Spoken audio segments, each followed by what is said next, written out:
This one here was a book that actually there's two books in this one. Auction win.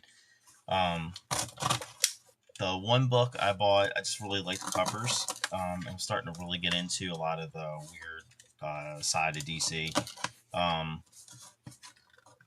and was able to pick a cover up at a good price, so I did. And then the other book, I just went for it. I didn't think I was gonna win it, and I did, and I'm extremely happy that I did. So let's get started. Mess. I have I've been two more auction wins. Yeah, two more auction wins coming. Um, and I've kind of made a decision that as of July 1st, I'm going to try to go 6 months without getting any books on auction. I'm just going to buy my new books, and the occasional uh, buy here or there if I'm out and about. But I'm going to try to not buy any auction books for 6 months and see how I do. There's a really big book I want, and these little ones are like put me further and further away from my goal of getting that big book. But they're just so many great comics out here. I just can't help myself. This one here is a Robert Kanigher story, Irv Novak art, Irv Novak and Jack Adler cover, gray tone cover. It's got a full page ad for Metal Men #1, and this is an 8.0, and this is Sea Devils #11. Sea Devils have a lot of really cool gray tone covers. A big auction just went off recently, and they had a lot of them in there, but sadly I didn't get any. I bid on a couple, but they were going for way too much.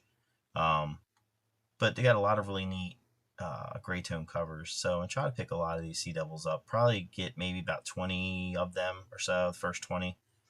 I think after that they kind of just like they're not as good. The covers, the showcase issues too are good. So I'll probably pick a couple of the three. I think they're in 3 showcase issues. I'll probably pick them up. The Sea Devils was a fun, it's like Challengers Unknown, but in the water. So, um, pretty cool.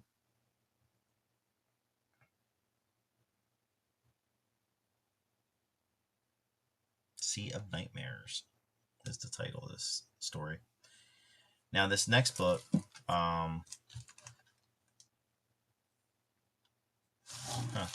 this next book,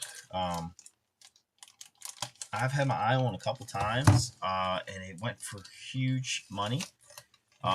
It's huge. It's a big character, and I mean this one's not. It's a 5.0, and it's got some problems.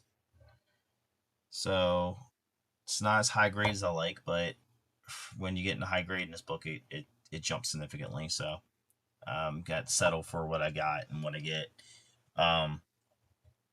I just saw it and it was kind of low priced. I just took a shot and I got it. Um, this is an Otto Bender story. George Papp art, Kurt Swan and Stan K cover.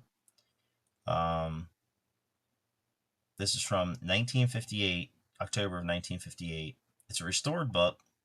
Now, the restoration includes small amount of color touch on cover. That's it.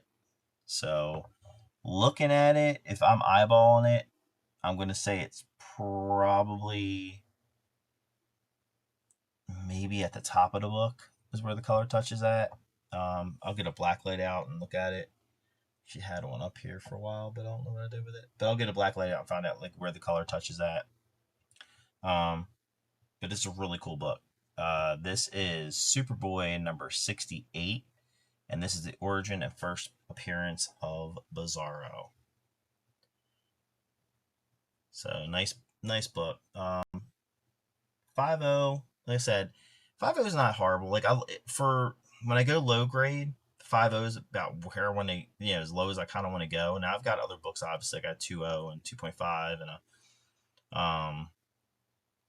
a 4.5 and a couple books, but I think I've got 1.8 I got over there. But for the most part, 5.0 I'm comfortable with. I actually like a 5.0 better than a 7.0, and I don't know why. It's like a 5.0's got some problems, but every time I see a 7.0, it always looks more beat up than a 5.0. Um, it's just weird. It's just my own my own take on it, but um, not a bad looking book. 5.0. I said the color touch, you get it removed. I'm not. I don't mind restored books. They don't affect me at all. My collection. Um, I got quite a few of them, and sometimes you can luck out and get a really nice book for a cheap price because people are staying away from them. But yeah, first appearance of Bizarro goes in with my Superman collection. Um, kind of with the Legion, but not really. But really happy to have this. Um, the next two I got coming in, next two auction wins I got coming in. One was a series I just started. I've been looking at them for a long time, but they barely come up for auction. So I'm basically going to buy them whatever condition I can find them in, and complete the series. I think I'm like 5 or 6 issues in the series. I have one already, so now I have two more. So um, I guess I just need like issue one and two of it, maybe, or 1 and 3. I'll have to look. But that's coming in, and I got a really cool Error comic coming in, and I have another really good one that I just really love the cover of, um, and that came up in high grade, and I pulled the trigger on that. So that's coming in soon, and then if fingers crossed, there's another high grade book that's coming up for auction tomorrow that I'm going to bid on. There's like 4 of them that I want, but that one in particular I really want because it is almost impossible to find in high grade.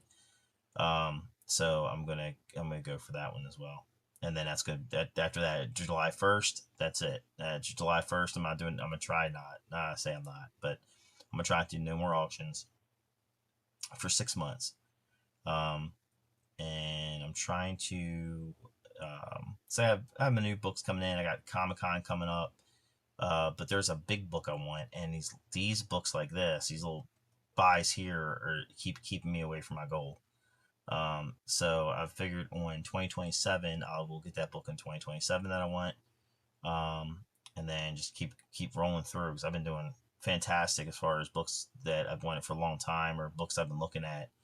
I've been picking up a lot of key books lately that I really wanted or had my sights on. So it's been a really good year for me. Um, 2025 and 2026 have been really good years for picking up books. Um, yeah, this one's fun. First Bizarro. Just saw Supergirl. Got back from watching Supergirl. Um, I heard mixed reviews on it. Uh,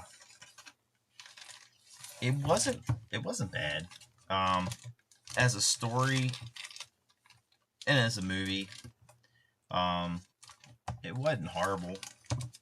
If I were given a chance to do a Supergirl movie, it's not the Supergirl movie I would have done. But like I said, standalone, it wasn't bad. I will say, without any spoilers, I will say there is no end credit scene, so don't waste your time staying afterwards. There's absolutely nothing at the end for end credits, which is kind of disappointing. Um, for a movie with that much hype and stuff coming out, but not having no end credit scenes, it's kind of weird. But like I said, overall, wasn't a bad movie. So I would say go see it on the big screen. Um, is it a summer blockbuster? No, I think Spider Man's going to be that summer blockbuster. Um, but it was a good movie. So everybody's saying they didn't like it, or I mean, there's reasons why, but a lot of times I'm real critical about movies and stuff, but this one wasn't that bad. So I think that's it. and keep an eye out for those other ones that are coming. And I'll see you next time. Thanks.